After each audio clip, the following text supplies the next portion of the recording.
For the longest time, the conversation around moving to the cloud was really, really simple.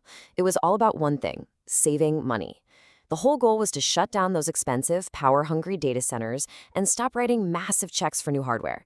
But that world is pretty much ancient history now. Today, we're going to dive into this huge shift in cloud strategy because it's not just about saving a few bucks anymore. It's about building the future. And that future is absolutely being powered by things like generative AI. And this slide right here, it pretty much tells the entire story in a nutshell. Over on the left, you've got the then.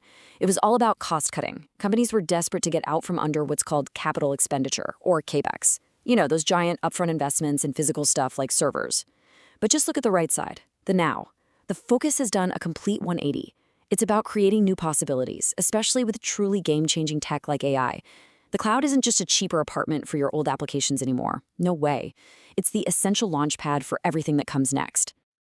All right, here's our game plan. We're going to tackle this in 5 key parts. First, we'll dig into what we're calling the new cloud imperative. Then, we'll explore choosing your migration path.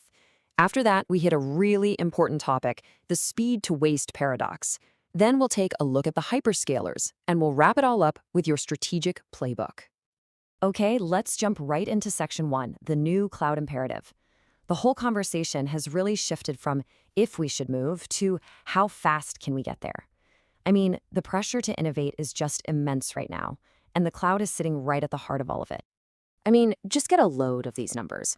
Back in 2021, fewer than 40% of new digital projects were being built specifically for the cloud.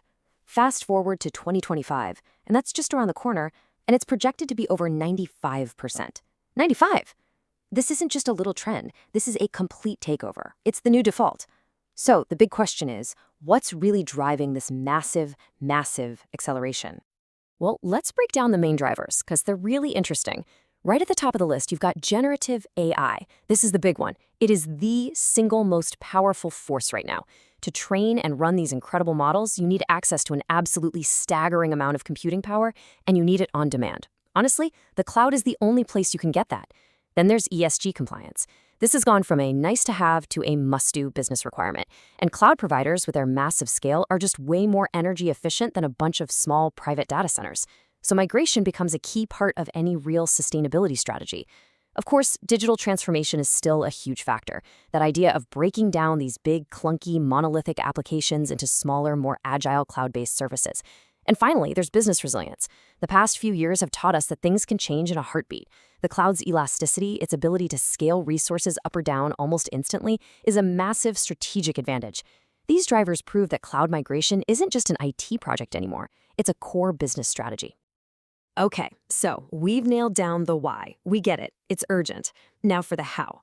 Section 2 is all about choosing your migration path. To do that, we need to understand the different strategies for moving to the cloud, which are often called the R's of migration. First up, we have rehost, but you'll almost always hear it called lift and shift. And honestly, the name says it all. You are literally picking up your applications exactly as they are and just plopping them down in the cloud. It is by far the fastest and the simplest way to do things, which makes it perfect for when you're up against a crazy deadline, like your data center lease is about to expire. Then there's the middle ground option, re-platform. Here, you're not just moving stuff, you're making some small, smart tweaks to your applications so they can take advantage of cloud services. The classic example is moving your on-premise database to a managed service in the cloud. So you're not redesigning the whole thing from scratch, but you're starting to get some real benefits from what the cloud has to offer. It's a really good balance between speed and value.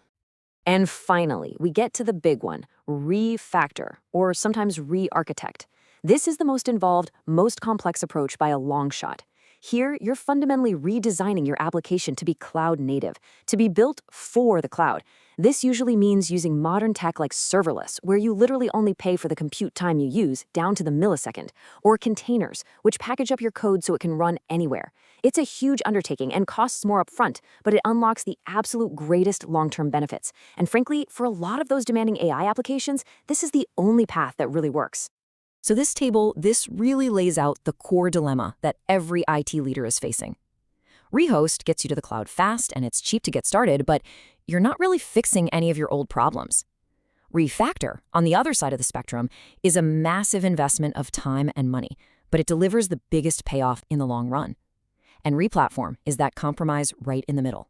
This constant balancing act, this tug of war between speed and long-term value, this is where things can get really tricky. And it leads us directly to a huge, often overlooked problem. Which brings us right here to Section 3, the speed to waste paradox.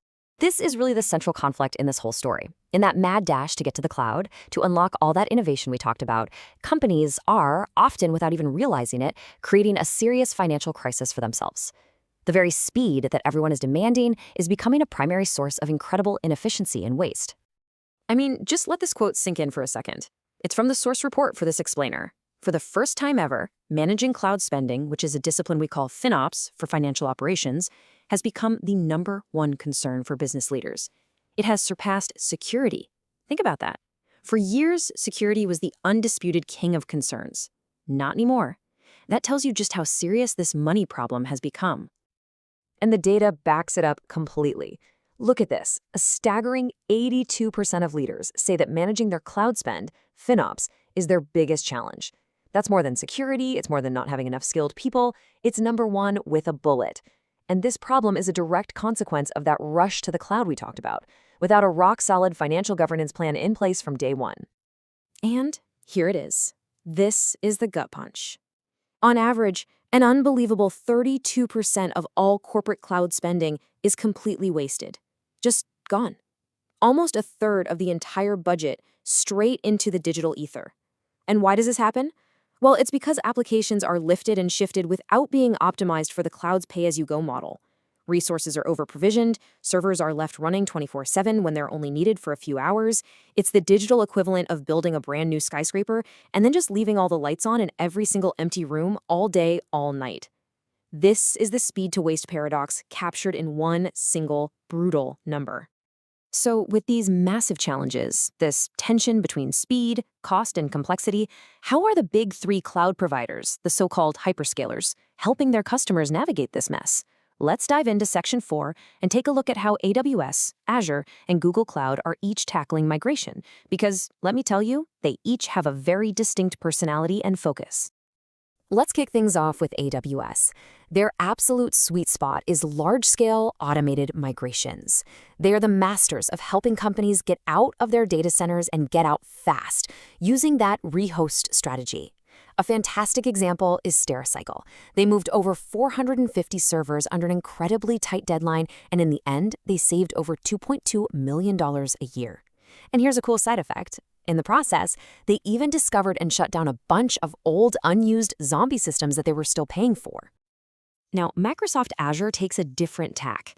They really emphasize security and governance. Their whole philosophy is about establishing a solid, secure foundation before you start moving everything over. Their tools can even automatically scan your existing systems and flag security risks before you migrate. The University of Washington provides a great case study here. They use this more methodical re-platform strategy to modernize over 250 old databases, which ended up improving both their performance and their security posture. And finally, we have Google Cloud. They specialize in the heavy stuff: high-performance computing, massive data analytics, and of course, AI. They are the go-to provider for companies looking to fully re-architect their applications to squeeze out every last drop of speed and efficiency. A perfect example is Appleven. Their AI platform makes, get this, 3 trillion predictions every single day. By rebuilding on Google Cloud, they cut their latency, that's the tiny delay in their system's response time, by 25%. And in an industry like theirs, where milliseconds mean millions, that kind of speed is an absolute game changer. Okay, so we've looked at the new drivers pushing us to the cloud, we've walked through the strategic paths you can take, we've uncovered that hidden, dangerous paradox of waste, and we've seen how the major players are positioned. So that brings us to our final and most important section, your strategic playbook. How do you actually pull all of this together into a disciplined approach that gets you the innovation you desperately need without that horrifying 32% waste? Well, the recommended approach, the SMART approach, is a 2-phase strategy that very deliberately separates speed from value. Think about it this way. Phase 1 is the velocity phase. If you've got a hard deadline, don't fight it, embrace it. Use those automated rehost tools to get out of your data center quickly. Hit the timeline, get some initial cost control, but, and this is absolutely critical, defer the really complex modernization work for later. Then comes phase 2, the value phase. Once your applications are safe and stable and running in the cloud, then you can strategically pick and choose which ones are worth the investment to refactor. This lets you unlock that true cloud-native value and enable those advanced AI capabilities we've been talking about. You're separating the logistical headache of moving from the deep engineering challenge of redesigning. Now, for this whole two-phase strategy to actually work, there is one thing that is completely non-negotiable. You absolutely must have a strong foundation of FinOps and governance from day one. These are not optional add-ons. They're not nice-to-haves. They are your essential defense, your shield against that 32% waste monster. By putting cost management and security guardrails in place from the very beginning, you can avoid the devastating financial pitfalls that so many other companies stumble right into. And that really leaves us with one final critical question that you need to be thinking about, as the entire reason for moving to the cloud is fundamentally shifting, away from just trimming budgets and towards creating entirely new business models with technologies like AI.